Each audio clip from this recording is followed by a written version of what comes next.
Эже, нон жооп берип коюңузчу. Мон ушундай алыш керекпизби? Мен эчтеке алып келбе.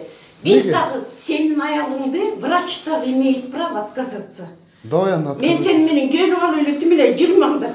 Жо эжеке. Сайпанадай болуп. Сайпана эмесмин. По правилам эже, закон менен. Өчүр алдым. Өчүр албайм. Өчүр албайм. Эй бала. Өчүр. Эжеке, өчүр албайм. Андан өчүр. Эч. Никак эжеке. Өчүр алдым. Мен сенин эже тиишпеңиз мага. Мен сенин адамча сураттым. Мынаки роддом. Карабурадагы роддом. Мен сенин адамча сураттым. Ооба, ушул роддомдун главврачы. Өзүңүз тааныштырсызбы? Ой, эч өчпөйт эже. Бунда вообще өчпөйт. Сен кимдигин баласың? Тур аялыңа. Эже. Мынаки. Ошо бир жерге чык. Мынаки. Мунун отношениясын көрүсүздөр. Тааныш болуңуздар.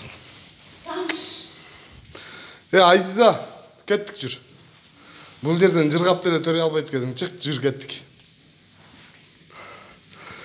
Мынаки главврач келип отношениясын көрүсүздөр.